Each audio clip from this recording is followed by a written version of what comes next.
ఇంత చిన్న బాల్కనీలో ఇన్ని ప్లాంట్స్ ఎలా గ్రో చేస్తున్నారు ఏంటి అని ఫ్రెండ్స్ తెలిసిన వాళ్ళు అడుగుతూ ఉంటారు.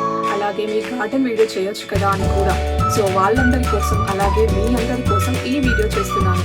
హలో అందరికీ, welcome back to our channel యూకేలో మీ తెలుగు అమ్మాయి. సో ఇంకా లేట్ చేయకుండా వీడియోలోకి వెళ్ళిపోయాం. ఫస్ట్ అయితే ఒకసారి నా గార్డెన్ అంతా చూసేయండి. చెప్పడం మర్చిపోయా, లాస్ట్లో కొన్ని హార్వెస్ట్లు కూడా ఉన్నాయి, అవి కూడా ఈ వీడియోలో చూపించబోతున్నాను. వీడియో నచ్చితే లైక్ చేయండి, అలాగే నన్ను సపోర్ట్ చేయడం మాత్రం మర్చిపోవద్దు. ఇప్పుడు ఇక ప్లాంట్స్ని ఒక్కొక్కటిగా చూపిస్తా. ఫస్ట్ ఇది వచ్చేసి కీరా ప్లాంట్స్. ఇక్కడే 2 ఉన్నాయి, ఇది ఒకటి, ఇది ఇంకొకటి. 2 గ్రో బ్యాగ్స్లలో 2 పెట్టేశాను. ఇప్పుడు కీరాస్ రావడం కూడా స్టార్ట్ అయ్యాయి. ఇక్కడ మార్నింగ్ నుండి ఆఫ్టర్నూన్ వరకు సన్లైట్ వస్తుంది, అందుకే ఇక్కడ పెట్టేశాం. ఇక్కడ మీరు చూడొచ్చు కీరా ప్లాంట్స్ ఎంత హెల్దీగా గ్రో అవుతున్నాయో అనేది. నెక్స్ట్ అక్కడి నుంచి ఇలా కొంచెం ముందుకు వచ్చేస్తే ఇది బాల్కనీ అవుట్ సైడ్ ఇలా స్లాబ్లా ఇచ్చారు. సో నేను ఇక్కడే తోటకూర ప్లాంట్స్ అన్నీ పెట్టేశాను. ఇలా స్లాబ్ రావడం వల్ల నాకు చాలా ప్లాంట్స్ అరేంజ్ చేసుకోగలుగుతున్నాను. ఇక్కడ మీరు చూడొచ్చు తోటకూర బ్యాగ్స్ 1, 2, 3 అండ్ ఇంకా ఇక్కడ 2 బ్యాగ్స్ ఉన్నాయి. ఇంకా ఉన్నాయి, ముందు చూపిస్తా. నాకున్న ప్లేస్లో నేను ఎలా అరేంజ్ చేసుకుంటే సన్లైట్ బాగా పడుతుంది అండ్ ఏ ప్లాంట్స్కి సన్లైట్ ఎక్కువ కావాలో అనేది కూడా చూసుకొని ప్లాంట్స్ని అరేంజ్ చేసుకుంటాను. నెక్స్ట్ ఇది వచ్చేసి మిర్చి ప్లాంట్స్. ఇవి మనం ఇండియా నుండి వచ్చేటప్పుడు తెచ్చుకుంటాం కదా ఎండుమిర్చి, వాటిని వేశాను. మంచి స్పైసీగా ఉన్నాయి. మాకు ఇక్కడ యూకేలో ఇప్పుడు మంచి సమ్మర్ స్టార్ట్ అయింది, అందుకే పూత కాయలు కూడా ఎక్కువ రావడం స్టార్ట్ అయిపోయింది. నెక్స్ట్ ఇలా ముందుకు వచ్చేస్తే ఇదేమో వంకాయ చెట్లు. నేను ఇవైతే 3 ఇయర్స్ నుండి వేస్తున్నా. లాస్ట్ 2 ఇయర్స్ చాలా ప్లాంట్సే పెట్టా, బట్ ఈ ఇయర్ సీడ్స్ చాలానే వేసా, కానీ 2 సీడ్స్ మాత్రమే మొలకెత్తాయి. ఓల్డ్ సీడ్స్ అయిపోయాయి కదా, అందుకే రాలేదేమో. సీజన్ ఉండేది కొన్ని మంత్సే కదా, అందుకే ఇక మళ్ళీ కొత్త సీడ్స్ ఏం కొనలేదు. నెక్స్ట్ ఇంకా ఇదొచ్చేసి ఇంకొక మిర్చి ప్లాంట్.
కీర ఎంత పెద్దగా ఉందో, నాకైతే చాలా హ్యాపీగా ఉంది ఈ ఫ్రూట్ని చూస్తుంటే. నెక్స్ట్ ఇంకా ఇక్కడ కొన్ని కాకర, ఇంకా కీర, అలాగే బీర చెట్లు అన్నీ కలిసిపోయాయి. ఈ కాకర ప్లాంట్కి మాత్రం ఫ్రూట్స్ చాలానే వచ్చాయి, చూపిస్తాను ఆగండి. ఇది ఒకటి, ఇంకా ఇదిగో ఇక్కడ ఇంకొకటి అలా వచ్చాయి. నేను అసలు ఇక్కడ ఇలా వెజిటబుల్స్ గ్రో చేస్తానని ఎప్పుడూ అనుకోలేదు. ఇండియాలో ఉన్నప్పుడు డాడీ కూడా ఎక్కువగా వెజిటబుల్సే గ్రో చేసేవారు. ఆ అలవాటు నాకు వచ్చిందేమో. నేను కూడా వెళ్ళేదాన్ని, అసలు ఇంట్లో కంటే అక్కడే ఎక్కువగా ఉండేదాన్ని. నెక్స్ట్ ఇదిగో ఇవే నా టమాటో ప్లాంట్స్. 4 ప్లాంట్స్ పెట్టాను. చూడండి నా టమాటో ప్లాంట్స్ ఎంత హైట్ పెరిగాయో. నేను పెట్టిన స్టిక్స్ కంటే అవే పెద్దగా అయ్యాయి. ఇప్పుడు ఇంకా కొన్ని డేస్లో పైన ఫ్లోర్ని టచ్ అయ్యేలా ఉన్నాయి. ఈ టమాటో సీడ్స్ అయితే నేను టమాటోస్ తెచ్చుకుంటాం కదా, వాటిలో నుండి సీడ్స్ తీసి పెట్టినవి. ఇవి చాలా పెద్ద టమాటోసే. ఇంకా నేలపైన ఉంటే ఈ టమాటోస్ ఎంత బాగా గ్రో అయ్యేవో కదండి. ఇంకా ఇక్కడ పుదీనా చిన్న పాట్లో పెట్టాను. చాలా ఫాస్ట్గా గ్రో అవుతుంది.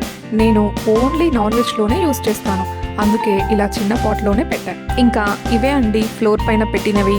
ఇక ఈ చైర్ పైనకి ఎక్కి స్లాబ్ పైన అవుట్ సైడ్ ఉన్నవి చూపిస్తాను. ఇదిగో ఇది క్యాప్సికమ్, మీకు ఆల్రెడీ చూపించా కదా, 2 times హార్వెస్ట్ చేశాను, మళ్ళీ వస్తున్నాయి. నెక్స్ట్ ఇదిగో ఇదొక తోటకూర, జస్ట్ నిన్ననే పెట్టా ఈ ప్లాంట్స్. అండ్ ఈ బంతిపూల ప్లాంట్స్ కూడా నిన్ననే పెట్టాను. ఇక్కడ ఇంకా మిర్చి ప్లాంట్స్, క్యాప్సికమ్, ఆల్మోస్ట్ అన్ని బంతిపూల చెట్లే ఉన్నాయి. వాటిల్లో ఎక్స్ట్రాగా కాకర, బీర, అలా క్రీపర్ ప్లాంట్స్ పెట్టాను. ఇదిగో చూస్తున్నారా, కింద రోడ్డు కూడా కనిపిస్తుంది. ఇంటికి వచ్చినప్పుడు మా ఫ్రెండ్స్ అడుగుతూ ఉంటారు, ఇంత ఎడ్జ్లో ఉన్నాయి కింద పడవా అని. పడకుండా థ్రెడ్స్తో కట్టేస్తాను. కింద పడితే ఇంకేమైనా ఉందా తీసుకుని వెళ్ళి లోపల కూర్చోబెడతారు. అసలు ఇక్కడ రూల్స్ చాలా స్ట్రిక్ట్గా ఉంటాయి, అందుకే మన జాగ్రత్తలో మనం ఉండడం బెటర్ కదా. ఫైనల్గా ఇదే అండి నా గార్డెన్. చూసారు కదండి నా గార్డెన్ అంతా ఎలా ఉందో కామెంట్లో చెప్పండి.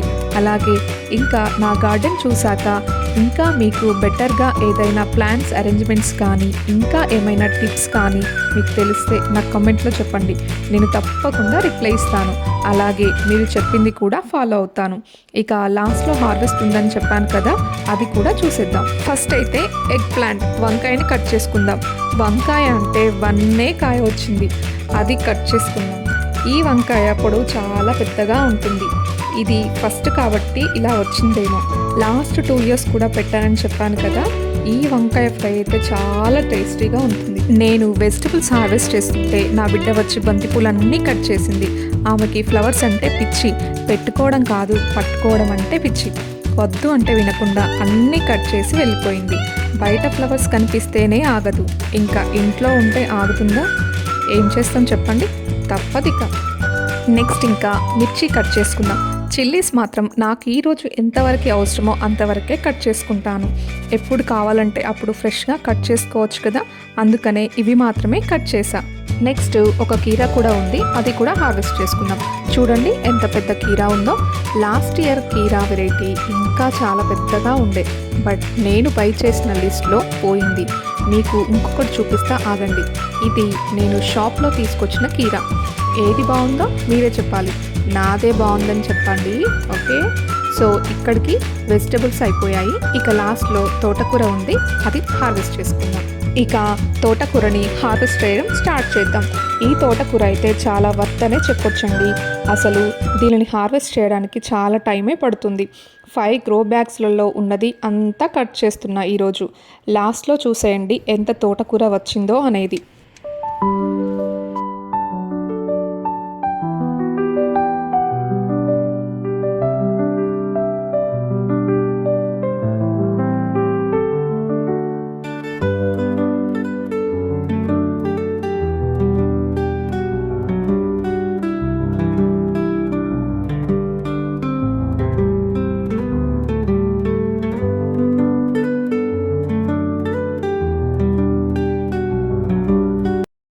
ఫైనల్గా కింద మీద పడుతూ లేస్తూ తోటకూర అయితే మొత్తం హార్వెస్ట్ చేశాను.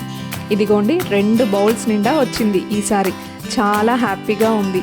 ఫైనల్గా ఈరోజు హార్వెస్ట్ చేసిన వెజిటేబుల్స్ని చూసేయండి. మిర్చి, కీరా, వంకాయ, అలాగే తోటకూర. సో ఇదండి ఈరోజు నా గార్డెన్ వీడియో, అలాగే హార్వెస్ట్లు.